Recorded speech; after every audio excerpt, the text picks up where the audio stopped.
Olá, espero que você não esteja pulando nenhuma aula, porque todas as aulas têm dicas importantes para a sua prova. Nós vamos agora passar a estruturação da contestação, tendo em vista que você já fez a estrutura da petição inicial. Lembrando que todos os dias você deve fazer a leitura daquele modelo de estrutura para sempre ter em mente. Lembre-se que é através da repetição que você vai memorizar tudo aquilo para que você possa escrever no dia da prova. Nós vamos partir agora para a contestação. E é muito importante também que você tenha em mãos a estrutura para que a gente possa analisar, que a gente possa, com base nela, memorizar alguns pontos. Você vai ver que é muita coisa semelhante. E depois nós vamos estudar também o recurso e tudo. Lembrando que você, na petição inicial, eu deixei 2 simulados. Mas nós temos naquela aula 4 as peças para treinamento em que você pode fazer mais petições iniciais com gabarito comentado. Você tem que estar sempre treinando. Você já tem a base.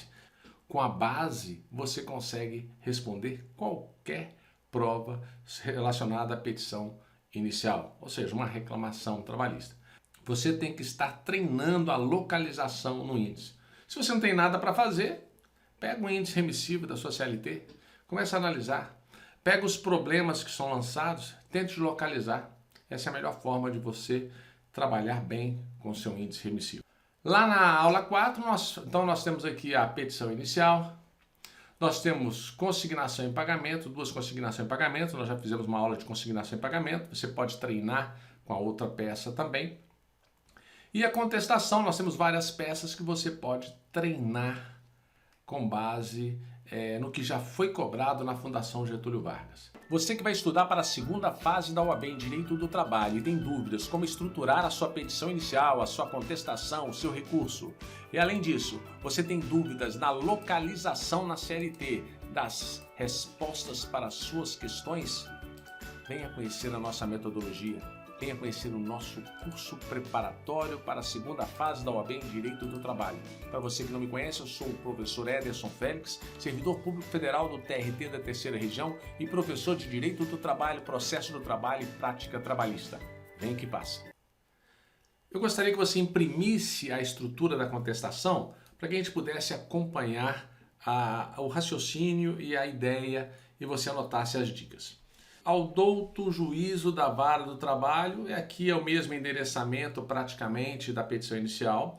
Você vai constar do local da prestação de serviço do empregado, qual que é a base? Artigo 651 da CLT é a base para o endereçamento, nós já falamos sobre isso. Geralmente, quando é contestação, significa que o reclamante já acionou o empregador na justiça. E, portanto, você vai ter um número do processo que você deve colocar caso a banca tenha te dado esse número. 10 linhas, aqui eu já falei para vocês que não há necessidade de colocar, mas se você quiser deixar expresso, isso não gera prejuízo nenhum. Nome do reclamado, qualificação e endereço completos. Isso aqui é a mesma coisa da petição inicial. Isso aqui, então, é idêntico. Decorou da petição inicial, você sabe da contestação. Mas o que vai diferenciar? Na petição inicial, aqui é o artigo 840 e na contestação é o artigo 847 da CLT. Você já viu lá na sua CLT o artigo 840, parágrafo 1º? Você já viu o artigo 847 da CLT, que vai falar da contestação? Então faz a leitura. Vai lá no seu índice remissivo, localiza lá no índice remissivo onde que vai aparecer.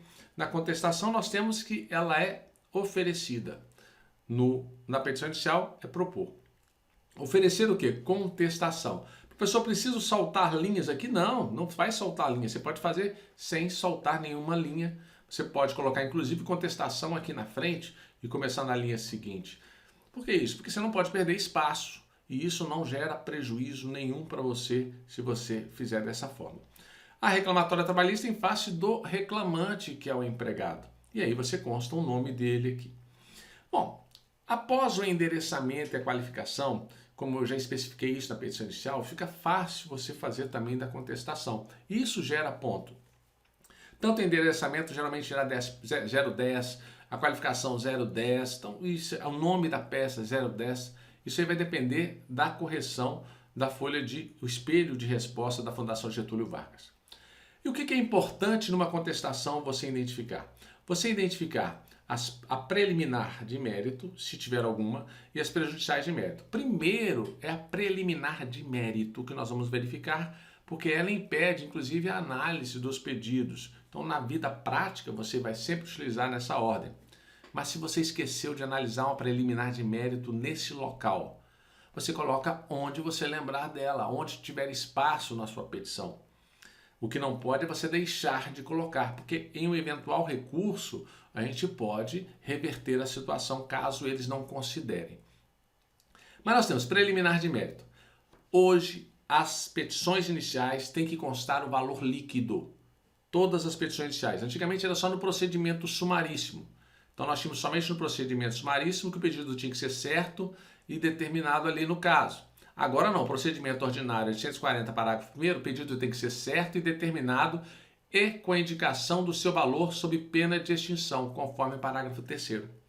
O que pode acontecer em uma petição inicial se cair uma contestação para você fazer? Pode aparecer lá que o reclamante pleiteou, por exemplo, horas extras e aviso prévio. Se o reclamante pede horas extras e aviso prévio, ele tem que colocar lá no pedido dele o valor. O valor R cifrão, lembra na petição inicial que eu mando vocês colocarem no pedido R cifrão, 3 pontinhos? Por que isso? Porque se você não colocar, a pena é de extinção. E por isso que a gente alega em preliminar. Então você deve ficar atento. Se cair um caso que é contestação, verificar se o reclamante formulou o valor dos pedidos, daqueles pedidos que é possível colocar valor. Por exemplo, dano moral, ele tem que colocar qual que é o valor do dano moral que ele está pedindo. 5 mil, 10 mil. Então, se ele pede dano moral genericamente, sem colocar o pedido, você vai alegar em preliminar o quê? A extinção do pedido. E como que você faria isso? O reclamante requereu danos morais por isso e por aquilo. Isso é os fatos. Fundamento. Nos termos do artigo 840, parágrafo 1º, o pedido deve ser certo e determinado e com a sua indicação do seu valor.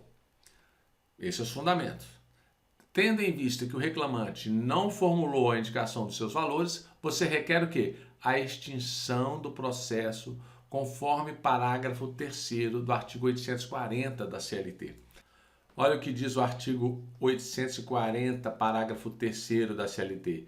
Os pedidos que não atendam ao disposto no parágrafo 1º, então nós temos que, o parágrafo 1º está aqui, serão julgados extintos sem resolução do mérito. Então, sua fundamentação, você colocou, você fez o pedido e aí matou a questão de preliminar com relação ao valor. Procedimento sumaríssimo é o mesmo raciocínio. Você vai alegar o artigo 852b. Vamos ver o que diz o artigo 852b. Nas reclamações enquadradas no procedimento sumaríssimo, parágrafo 1º, o não atendimento pelo reclamante do disposto no inciso 1 e 2, o que diz o inciso 1? O pedido deverá ser certo ou determinado e indicar o valor correspondente. Inciso 2. Não se fará citação por edital incumbindo ao autor a correta indicação do nome e endereço do reclamado. Vou falar sobre isso. Então, desse artigo importará no arquivamento da reclamação e condenação ao pagamento de custas sobre o valor da causa. Então, você vai pedir. Imagine que é um procedimento sumaríssimo. O que é o procedimento sumaríssimo? Menos de 40 salários mínimos, de 2 a 40.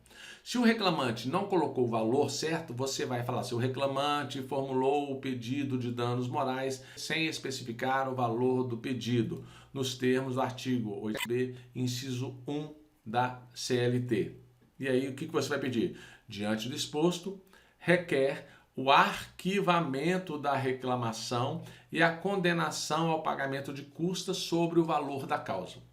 Observe que no procedimento ordinário é extinção. No procedimento sumaríssimo, o arquivamento. Marcou essa diferença? Então partimos para a próxima. Aí nós temos lá também o artigo 337 do CPC, que vai falar sobre as preliminares. Se nós tivermos uma das hipóteses do 337, ou nós vamos pedir a extinção sem resolução do mérito, ou nós vamos pedir a extinção com resolução do mérito. E, respectivamente, artigo 485 e 487 do CPC. Vamos imaginar a seguinte hipótese. Vou lá no artigo, vou lá no CPC, artigo 337. Incumbe ao réu, antes de discutir o mérito, alegar inexistência ou nulidade de citação. Imagine que no problema tem uma informação de que o empregador não foi devidamente citado, em que você vai requerer a nulidade da citação. Então você vai narrar esse fato e vai especificar nos termos do artigo 337, inciso 1 do CPC, incumbe ao empregador alegar a inexistência ou nulidade de citação. Tendo em vista que o empregador não foi devidamente citado, o que você vai requerer? A extinção do processo sem resolução do mérito. Artigo 485 do CPC. O juiz não resolverá o mérito quando indeferir a petição inicial, o processo ficar parado por não promover atos de diligência e verificar a ausência de pressupostos de constituição e desenvolvimento válido e regular do processo. O fato de não ter citação válida ou nulidade de citação, não estamos verificando os pressupostos para constituir aquele processo. Então você pede a extinção do processo sem resolução do mérito, nos termos do artigo 485, inciso 4 do CPC, porque não se verificou os pressupostos de constituição e desenvolvimento válido, regular daquele processo. Nós temos, nos 337, a incompetência absoluta e a incompetência relativa. Você tem que ficar atento. A incompetência relativa, no processo do trabalho, nós não aplicamos em preliminar. Se houver questão de incompetência relativa, é uma exceção de incompetência. Então, nós temos exceção de incompetência. Na justiça comum não temos mais isso, exceção de incompetência, porque se alega em preliminar. Mas, na CLT, nós temos a hipótese no artigo 800, apresentada a exceção de incompetência territorial no prazo de 5 dias a contar da notificação, antes da audiência e em peça que sinalize a existência dessa exceção, seguir-se ao prosseguimento estabelecido nesse artigo. Então, se houver uma questão de exceção de incompetência, exemplo, o reclamante trabalhou em Belo Horizonte. Onde que ele tem que entrar com a ação? Em Belo Horizonte.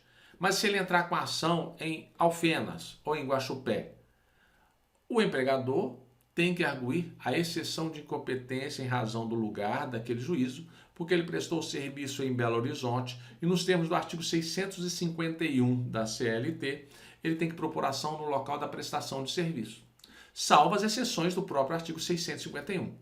Aí eu peço para que você faça a leitura dos artigos 651 novamente, porque é assim que vai fixar os assuntos. Mas vamos imaginar que você tenha pedido para que o juiz condenasse o empregado por crime. Isso já foi cobrado uma vez. Vamos verificar como isso foi cobrado. No 25º exame, o examinador constou que a reclamante requereu os seguintes itens: a aplicação da penalidade criminal combinada com o artigo 49 da CLT contra os sócios da ré, uma vez que eles haviam cometido a infração prevista no referido diploma legal. A penalidade criminal, o juiz do trabalho não pode. Você, na contestação, tem que alegar o quê? Incompetência absoluta do juiz para julgar matérias criminais.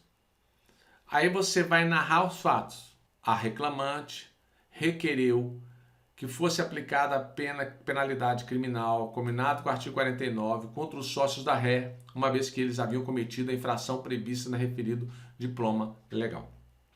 Esse é o fato. O fundamento. A Justiça do Trabalho tem competência para julgar crimes? Não. Onde nós encontramos a competência do juiz do trabalho? Anota aí. Artigo 114 da Constituição Federal. E você vai fundamentar. Nos termos do artigo 114 da Constituição Federal, não é competência do juiz do trabalho aplicar penalidade criminal, conforme requerido pela reclamante. Aí você narrou o fato, fez o fundamento, aí você vai para o pedido. Diante do exposto, requer a extinção do pedido sem resolução do mérito nos termos do artigo 337, inciso 2, combinado com o 485, inciso 4, pela ausência de pressupostos de constituição e desenvolvimento válido e regular do processo. Essa é uma fundamentação que você poderia utilizar. Uma outra situação que gera também a incompetência absoluta do juiz do trabalho. Foi cobrado no 6º exame da OAB, mas isso vem caindo sempre, às vezes até nas questões. O reclamante trabalhou em um determinado período, só que tinha um período que estava prescrito. Nós sabemos que ele pode ajuizar a ação até 2 anos e reclamar 5 anos para trás da data da propositura da ação. Só que ele pediu o recolhimento das contribuições previdenciárias de todo o período trabalhado. Imagine o seguinte, ele pede de 10 anos contribuições previdenciárias, mas você tem um período que está prescrito. Então, se 10 anos, os últimos 5 anos aqui ele não vai ter direito, mas ele pediu de todo o período contratual. Você vai arguir o que? A incompetência do juiz para o recolhimento das contribuições previdenciárias de todo o período, uma vez que tem uma parte que está prescrita. E nós temos lá na súmula 368 do TST que as contribuições previdenciárias limitam o valor do acordo homologado e das sentenças condenatórias em pecúnia. Então você argue a incompetência absoluta. Exemplo, o reclamante pleiteia o recolhimento das contribuições previdenciárias de todo o período laborado. Nos termos do artigo, ou seja, nos termos da súmula 368, inciso 1 da CLT, o juiz somente poderá determinar o recolhimento das contribuições das sentenças que proferir ou do acordo homologado.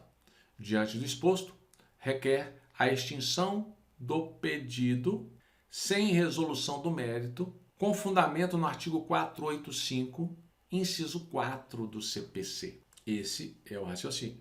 Então você vai verificar depois, quando você estiver treinando, que pode aparecer também incompetência com relação às contribuições previdenciárias.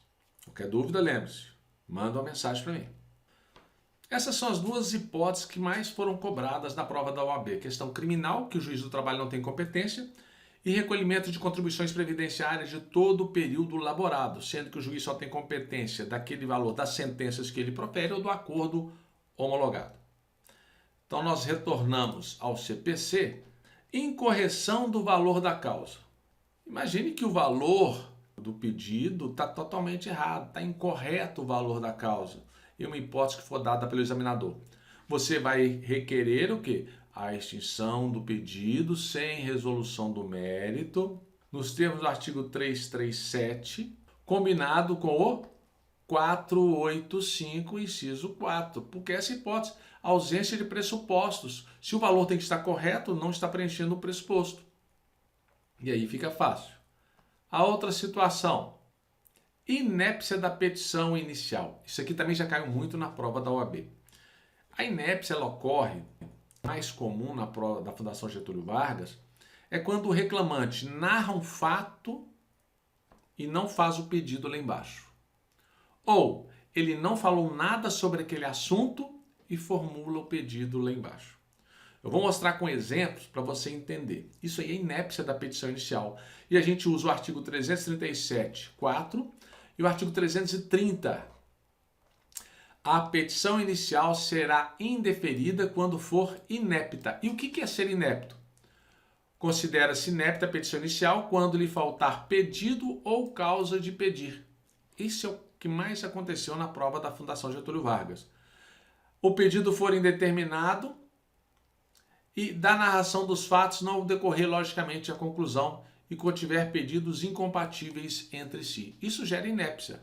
Então, se você verificar que há uma situação de inépcia, você vai narrar esse artigo 330, o artigo 337 e pedir a extinção do processo por causa do inciso 1, 485. O juiz não resolverá o mérito quando indeferir a petição inicial. Você vai pedir o indeferimento da petição inicial. Mas vamos ver as hipóteses em que há inépcia da petição inicial. No 28º exame, foi fácil identificar a inépcia porque o examinador deixou muito claro isso. Olha o que o examinador fez. Constava lá no exame. Por fim, o reclamante formulou o pedido de adicional de periculosidade, mas não fundamentou na causa de pedir. Se ele formulou o pedido, mas não consta na causa de pedir, eu tenho inépcia. Então não adianta. Imagine que você tenha sofrido dano moral.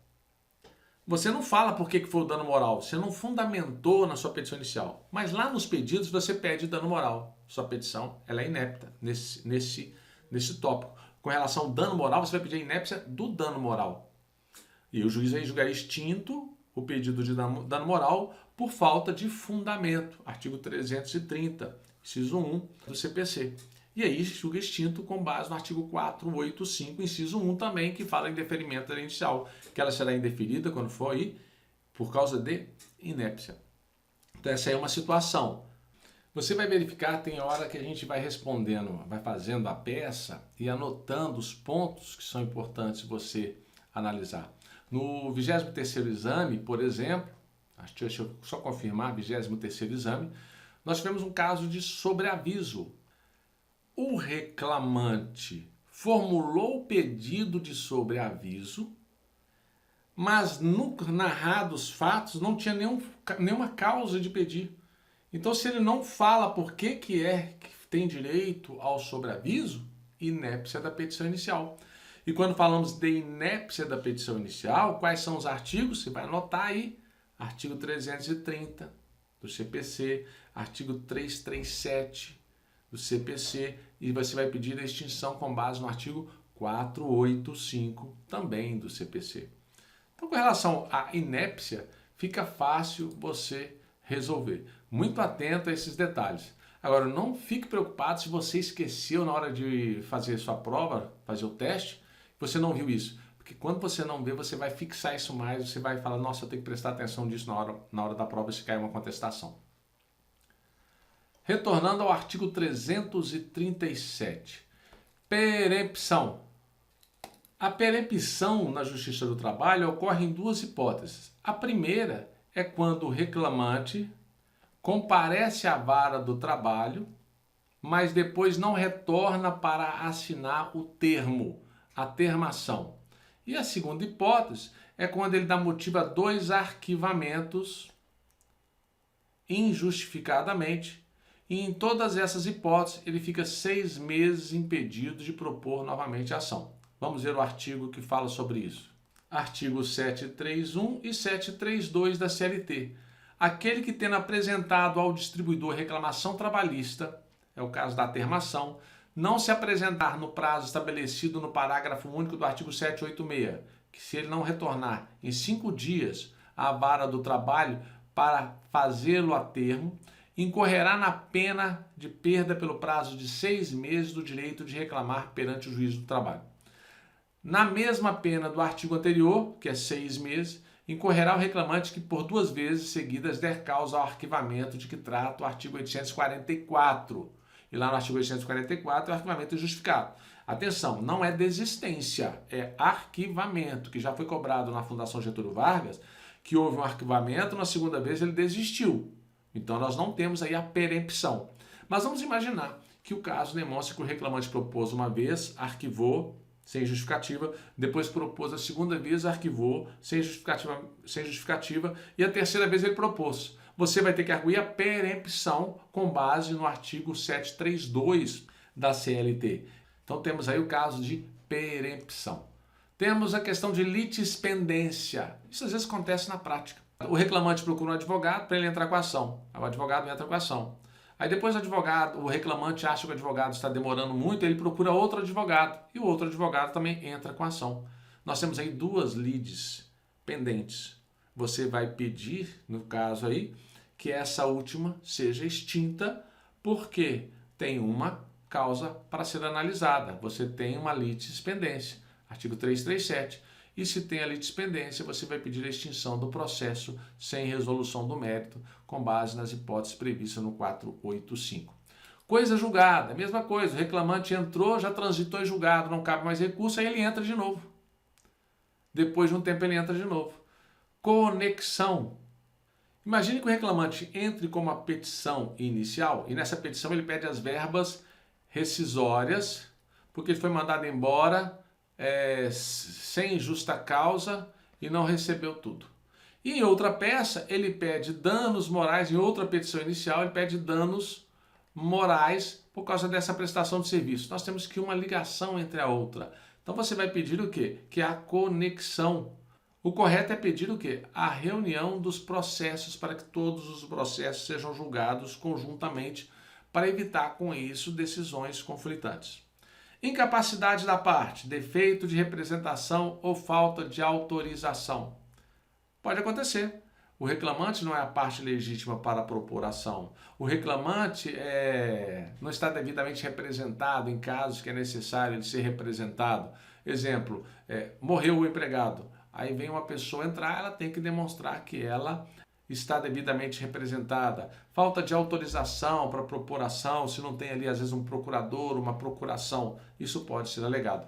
Convenção de arbitragem, nós temos agora essa hipótese na Justiça do Trabalho para o hipersuficiente. E o que é um empregado hipersuficiente? É aquele que tem curso superior, tem diploma de curso superior e recebe até 2 vezes o teto do regime geral da Previdência. Está no artigo 444, que diz que as relações contratuais de trabalho podem ser objeto de livre estipulação das partes interessadas em tudo quanto não contravém as disposições de proteção do trabalho, aos contratos coletivos que lhes sejam aplicáveis e às decisões das autoridades competentes. E olha o parágrafo único.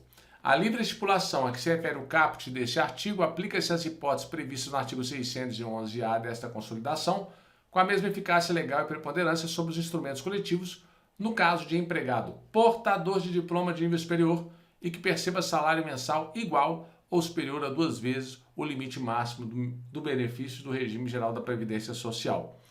E olha o artigo 507. Nos contratos individuais de trabalho, nós temos aqui, nos contratos individuais do trabalho, cuja remuneração seja superior a 2 vezes o limite máximo estabelecido para os benefícios do regime geral da Previdência Social, poderá ser pactuada cláusula compromissória de arbitragem, desde que por iniciativa do empregado ou mediante a sua concordância expressa nos termos previstos na lei. Se no problema vier alguma situação em que o empregado recebe valor superior a 2 vezes o teto do regime geral da Previdência Social e que havia uma cláusula compromissória de arbitragem, se o caso não for levado a um árbitro, que no caso é nomeado pelas partes, e ele acionar a justiça, você deve arguir em preliminar a convenção de arbitragem.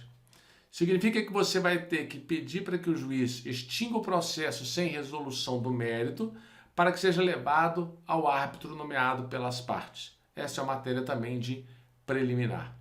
A ausência de legitimidade ou de interesse processual, isso aí fica fácil, fica visível que a parte não tem legitimidade para propor ação. Quem tem que propor ação é o filho, não o pai propor no nome dele. Tem que propor o próprio filho, legitimidade. E tem que haver também interesse. Falta de interesse gera extinção do feito sem resolução do mérito. Falta de caução, isso aqui não se aplica à Justiça do Trabalho, não temos hipótese. E indevida concessão de benefício de gratuidade de justiça. Se o empregado ele recebe mais que 40% do teto do regime geral da Previdência, se aparecer no problema na petição inicial que ele recebe mais, e ele pediu a justiça gratuita, você vai contestar em preliminar, arguindo que ele não tem direito à justiça gratuita porque ele recebe mais. Então é matéria de preliminar. Você pede que não seja deferida porque não é caso de justiça gratuita nos termos do artigo 337, inciso 13 do CPC. Nós vimos nesta aula a base para que você possa arguir em preliminar na sua contestação. É muito importante que você reveja esta aula, que você faça as anotações, você analise essas hipóteses do 337 e quando você estiver resolvendo as contestações que nós temos na aula 4, nas peças para treinamento, você vai verificando essas hipóteses. Algumas nunca caíram, mas nós temos algumas que são recorrentes, que sempre caem, como a inépcia, como a questão da incompetência absoluta de contribuições previdenciárias, incompetência absoluta com relação à matéria, e você deve ficar atento a esses pontos. Qualquer dúvida você já sabe, manda uma mensagem para nós. Até mais, bons estudos!